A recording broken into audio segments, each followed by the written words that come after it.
जो हम पढ़ रहे हैं आओ करे और सीखे, जो कि कक्षा 6 से 8 के लिए हिंदी की वर्कबुक है, जिसमें हिंदी व्याकरण का सारा बेसिक दे रखा है। और आज हम इसमें पढ़ेंगे छंद। ठीक है, आज हम इसमें पढ़ेंगे छंद, जो कि आपकी बुक के पेज नंबर 390 पर दे रखे हैं। ठीक है, पेज नंबर 390 पर छंद। पढ़ो और जानो, पढ़ो और जानो।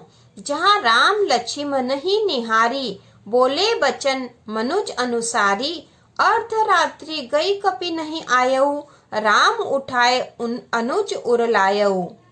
तो यहाँ पर यह पद जो दे रखा है, इसमें छंद का प्रयोग हुआ है। किस छंद का हुआ है यह हम आगे पढ़ेंगे बच्चों। और दूसरा पद है कनक कनक ते सो गुनी, मादकता अधिकाय। बा खाए बोरात जग, बा पाए बोराए। तीसरा पद है फूल ही न बेल, यद्यपि सुधा बरस ही जलद। मूर्ख हृदय न चेद, जो गुरु मिलहि बिरची सब। समझो, ऊपर लिखे तीनों उदाहरणों में कविता के ढांचे मतलब रूप अलग अलग है। तो तीनों उदाहरणों में कविता के रूप अलग अलग है। हाँ, प्रत्येक उदाहरण में दो दो पंक्ति है। प्रत्येक पंक्ति की दो दो भागों में बांटा है। तो प्रत्येक पंक्ति को दो दो भागों में बांटा है। पहले दो उदाहरणों के अंत में तुक है और तीसरे उदाहरण के अंत में तुक नहीं है। तुक है पहले जो दो उदाहरण जो है, पहले जो उदाहरण है उनके अंत में तुक है। जैसे यहाँ पे निहारी और अनुसारी, तो यहाँ पे भी री आया और री आया। ठीक है, तो ये तुक मिलाया गया है। यहाँ पे आयऊ लायऊ, इसमें तुक मिलाया गया बच्चों। उसी प्रकार यहाँ पर अधिकाय और बोराय में तुक है। ठीक है, लेकिन जो तीसरा पद है इसमें तुक नहीं मिला है। जैसे बेल है, जलद है, चेत है, सब है, तो यहाँ तुक नहीं मिला है। तो तीसरे उदाहरण के अंत में तुक नहीं है। अब और भी जानो, ये कविता एक प्रकार के अलग अलग सांचों में ढली है। प्रत्येक उदाहरण के पढ़ने की लय अलग अलग है। प्रत्येक कविता में निश्चित मात्राओं का प्रयोग किया गया है। अब हम कह सकते हैं काव्य में कविता जैसी रचनाएं छंद कहलाती है। तो बच्चों, काव्य में कविता जैसी रचनाएं, ठीक है, कविता जैसी रचनाएं छंद कहलाती है। हम कह सकते हैं कि छंद वह सांचा है जिसमें भाव ढलकर सुंदर एवं आकर्षक बन जाते हैं। तो छंद वह ढांचा जिसमें भाव ढलकर सुंदर और आकर्षक हो जाते हैं। वह कविता जो पढ़ने सुनने में आनंद प्रदान कर छंद कहलाती है। तो वह कविता जो पढ़ने और सुनने में आनंद प्रदान करती है, ठीक है, आनंद प्रदान करती है, छंद कहलाती है। छंद की रचना चरण, यति, गति, लय, तुक, मात्रा आदि के आधार पर होती। तो ये छंद से संबंधित अवधारणाएं बच्चों, चरण, यति, गति, लय, तुक, मात्रा, ये छंद से संबंधित। इसके आगे और भी जानो, जो कि आपकी बुक के पेज नंबर 391 पर है। पेज नंबर 391 पे है। तो छंद के अंग दे रखे हैं यहाँ पर।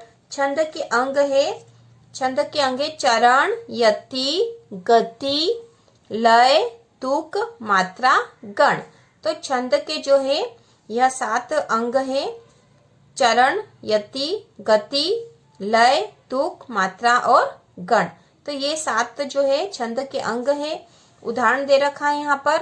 उदाहरण, बंद पंक्तियों में बंधा रहता है और पंक्ति चरण, जिसे चरण को यहाँ पे पाद भी कहा गया है, में बटी रहती है। पाद या पद में बटी रहती है। छंद में प्रायः 4 चरण होते हैं। दूसरे और चौथे चरण को सम चरण कहते हैं। तो दूसरे और चौथे चरण को क्या बोलते हैं? सम चरण। पहले और तीसरे चरण को विषम चरण कहते हैं बच्चों। तो यहाँ पे हमें पता होना चाहिए कि सम चरण और विषम चरण क्या होता है ना। छंद में प्रायः क्या होते हैं? 4 चरण होते हैं। ठीक है, जैसे यहाँ पर जैसे जो उदाहरण था छंद से, छंद है ये वाला उदाहरण, तो 1 2 3 4 चरण है। और पहला और जो तीसरा चरण है, पहला और तीसरा जो चरण है उसे विषम चरण कहा जाता है। ठीक है, पहला और तीसरा विषम है और दूसरा और चौथा जो चरण होता है उसे सम चरण कहते हैं। ठीक है, अब यहाँ पे उदाहरण दे रखा है। उदाहरण, जो तो को काटा बोवे ताही बो तू फूल, तो ही फूल को फूल है बाको है त्रिशूल। तो इसमें जो है विषम चरण कौन से? विषम है पहला और तीसरा, पहला और तीसरा, क्योंकि ये पहला है। ठीक है, यहाँ पे विराम लगा है इसलिए पहला चरण ये दूसरा है, ये तीसरा और ये चौथा है। तो पहला और तीसरा जो है विषम चरण है, दूसरा और चौथा जो है सम चरण है। अब यहाँ पर कुछ अवधारणाएं जो दे रखी है, यति, गति, लय, जो कि छंद के अंग भी हैं, तो इनके बारे में हम पढ़ लेते हैं। यति मतलब होता विराम, यति से क्या मतलब होता विराम से। छंद पढ़ते समय जहाँ थोड़ी देर को रुकना पड़ता उसे यति कहते हैं। तो छंद पढ़ते समय जहाँ थोड़ी देर को रुकना पड़ता, जहाँ थोड़ी देर के लिए रुकना पड़ता, उसे हम क्या कहते हैं, यति। दूसरा है गति, छंद के प्रवाह को गति कहते हैं, मतलब छंद का जो प्रवाह जिस क्रम से वो चल रहा है उसे गति कहते हैं। लय, छंद के पढ़ने का ढंग लय कहलाता, छंद के पढ़ने का ढंग लय कहलाता। बच्चों आप एक दो बार पढ़ लोगे तो आपको अच्छे से समझ में आ जाएगा। और ये छंद से संबंधित अवधारणाएं हैं, यदि हम इनको पढ़ लेंगे तो हमें छंद समझ में आएगा। ठीक है। और इसमें जो पहला और तीसरा चरण है वो सम चरण है, और दूसरा और चौथा जो चरण होता है विषम चरण कहलाता है। इसके आगे बुक के पेज नंबर 392 पर दे रखा है, पेज नंबर 392 पर तुक। तुक क्या होता है, तो तुक छंद का प्राण है। छंद के चरणों के अंत में समान वर्ण आने को तुक कहते हैं। तो जब चरणों के अंत में समान वर्ण आते हैं तो उसे कहते हैं तुक। जैसे दोहा और चौपाई में, तो दोहा और चौपाई में अंत में समान वर्ण आते हैं तो उसे तुक कहा जाता है। इसमें तुक जो है हमने पहले उदाहरण में भी देखा है। दूसरा है मात्रा, किसी वर्ण या अक्षर के उच्चारण में जो समय लगता है उसे मात्रा कहते हैं। तो किसी वर्ण के उच्चारण में जो समय लगता है उसे हम मात्रा कहते हैं। मात्रा गिनना, तो छंदों में जो मात्रा गिनना या पहचानना, तो छंद में मात्रा गिनी जाती। छंद दो प्रकार के होते हैं बच्चों।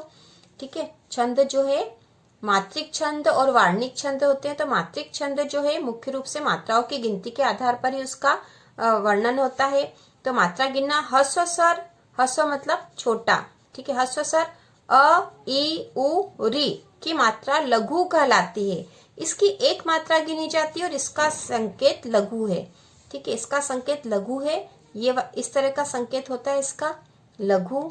ठीक है। और ये ह्रस्व स्वर अ, ई, उ, री की मात्रा लघु कहलाती है और इसकी एक मात्रा गिनी जाती। ठीक है बच्चों, एक मात्रा। दूसरा है ह्रस्व के दीर्घ के उच्चारण में लघु से 2 गुना समय लगता है। दीर्घ मात्रा को गुरु भी कहते हैं और इसका चिन्ह है, तो इसका चिन्ह इस प्रकार का होता है। ठीक है, इसका चिन्ह इस प्रकार का है। स्वरों में आ, ई, उ, ए, ऐ, ओ, औ की मात्राएं दीर्घ गुरु होती है। तो यहाँ पर आ और ये बड़ा ई, बड़ा उ, ए, ऐ दोनों की, औ दोनों की जो मात्रा होती है दीर्घ, या जिसे गुरु भी कहते हैं। अनुस्वार युक्त वर्ण दीर्घ होता है। तो अनुस्वार युक्त जो वर्ण है, जैसे यहाँ पर क जो है अनुस्वार युक्त है, इस पे ऊपर बिंदु लगा अम का, तो इसको क्या गिनेंगे हम, दीर्घ गिनेंगे। ठीक है। जैसे कंत लिखा तो कन जो है ये गुरु है। ठीक है, दीर्घ या गुरु है, तो इसकी यह मात्रा है और इसकी 2 मात्रा गिनी जाती है। और यह जो त है, यह जो इसकी एक ही मात्रा गिनी जाएगी, लघु है। चौथा, विसर्ग सहित वर्ण भी गुरु होता है। यदि वर्ण जो है विसर्ग है, उसके साथ में विसर्ग लगा, जैसे अ में जो है विसर्ग लगा, ये अह है, तो इससे भी गुरु गिना जाएगा। चंद्र बिंदु अनुनासिक वर्ण, ये वाला लघु माना जाता है। ठीक है, यहाँ पे आएगा लघु माना जाता है। हंस, तो यहाँ पे इसकी एक ही मात्रा होगी। ह पे चंद्र बिंदु है तो भी इसकी भी एक मात्रा और स की भी एक मात्रा, तो हंस में दोनों की एक एक मात्रा है यहाँ पर। छठा, हलंत वाले व्यंजन की कोई मात्रा नहीं होती। हाँ, उससे पहले वाला व्यंजन गुरु होता है। यदि किसी वर्ण के अंत में हलंत लगा है, जैसे वद, द के नीचे हलंत लगा है, तो हलंत वाले व्यंजन की कोई मात्रा नहीं होती, इसकी कोई मात्रा नहीं होगी। लेकिन उससे पहले वाला व्यंजन गुरु होता है, तो ये इसके पहले वाला व्यंजन है तो यह गुरु कहलाएगा और इसकी कोई मात्रा नहीं होगी। सातवां है संयुक्ताक्षर के पहले वाला वर्ण गुरु होता है। तो यहाँ पे जैसे संयुक्त अक्षर है, सत्य में आधा त और यह जो है यह संयुक्त अक्षर है, और इसके पहले वाला जो वर्ण है स है, यह गुरु हो जाएगा और ये संयुक्ताक्षर का जो है यह लघु गिना जाएगा। अब गण कितने होते हैं, तो 3 वर्णों के नियमानुसार बने समूह को गण कहते हैं। 3 वर्णों के बने समूह को गण कहते हैं। ठीक है, छंद में जो है गण गिने जाते हैं, तो गण 8 होते हैं और यह इस प्रकार है। य गण, म गण, त गण, र गण, ज गण, भ गण, न गण और स गण। ठीक है, इसके आगे अभ्यास 421 दे रखा जो कि आपके बुक के पेज नंबर 393 पर है। ठीक है, पेज नंबर 393 पर है। निम्नलिखित उदाहरण में से पहचान कर लिखो। तो यहाँ पर इस उदाहरण में से हमें पहचान कर लिखना है। तो उदाहरण दे रखा, तब प्रताप उर राखी प्रभु जेहू नाथ तुरंत अस कही आयसु पाय पद बंदी चलेऊ हनुमंत। तुक पहचानना कि यहाँ पे तुक कौन सा, तो तुक देखो बच्चों, तुक कहाँ दिखाई दे रहा हमें, तुक तुरंत हनुमंत इन दोनों शब्दों में तुक है। ठीक है, तो हम यहाँ लिखेंगे तुरंत और हनुमंत, तो यहाँ पर तुक है इन दोनों में। ठीक है, ये तुक हो गया हनुमंत। 4 चरणों का विभाजन, 4 चरणों का विभाजन इस प्रकार होगा। पहला चरण है तब प्रताप उर राखी प्रभु, तब प्रताप उर राखी प्रभु, ये प्रथम चरण हो गया है। दूसरा चरण है जेहू नाथ तुरंत, यह दूसरा चरण हो गया है। तीसरा है अस कही आयसु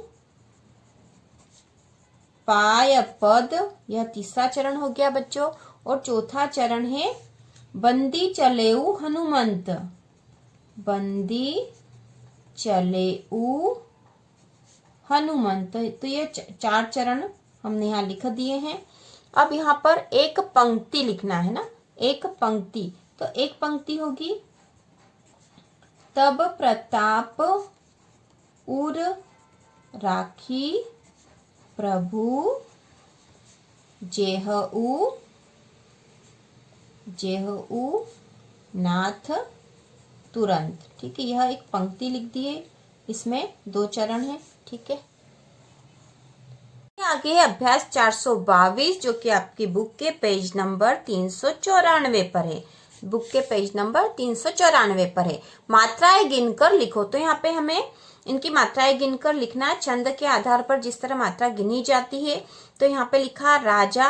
ठीक है, राजा में इसमें र में आ की मात्रा और ज में भी आ की मात्रा, इसलिए दोनों का क्या होगा बच्चों, दोनों की क्या मात्राएं गिनी जाएगी, गुरु। ठीक है, ये गुरु है, इसकी भी गुरु मात्रा होगी और इसकी भी गुरु। दूसरा है अंत। तो अ पे जो है अनुस्वार है, तो अनुस्वार की मात्रा दीर्घ होती है, अनुस्वार युक्त वर्ण की मात्रा दीर्घ होती है। तो यहाँ पर होगा गुरु और त का हो जाएगा लघु, तो गुरु और लघु मात्रा होगी इसकी। उसी प्रकार तीसरा जो है औरत, अ में ओ जो है औ है, औ की मात्रा गुरु होती है। ठीक है, गुरु होती है। र की लघु और त की भी लघु मात्रा होगी। उसी प्रकार अगला है अतः। अतः में अ का लघु होगा और त के पीछे विसर्ग है। ठीक है, विसर्ग, तो इसकी मात्रा होगी गुरु। लिखा सत्य, तो स और आधा तो और यह है, मतलब ये संयुक्ताक्षर है, तो संयुक्ताक्षर के पहले वाले वर्ण की मात्रा गुरु होती है। ठीक है, ये हमने अभी नियम में पढ़ा था। तो स का जो होगा वो गुरु होगा और त्य का जो है लघु होगा। उसी प्रकार कल्प में भी जो संयुक्ताक्षर है आधा ल और प है, इसलिए संयुक्ताक्षर के पहले वाला जो वर्ण है वह गुरु होगा और ये बाद वाला लघु होगा। उसी प्रकार गुरु लिखा है, तो गुरु में छोटा उ की मात्रा है दोनों में, इसलिए दोनों का ही लघु होगा। उसी प्रकार रूप में र में जो है बड़ा उ की मात्रा, इसलिए इसका गुरु होगा और प का लघु होगा। अब अभ्यास 423 दे रखा है। अभ्यास 423 तुकांत कविता की 4 पंक्तियां लिखो। तो हमने 4 पंक्तियां लिख ली तुकांत कविता की। आप कोई सी भी कविता यहाँ लिख सकते हो जिसमें तुकांत हो। तुकांत मतलब उसके अंत में तुक समान हो, एक जैसी ध्वनि आ रही हो।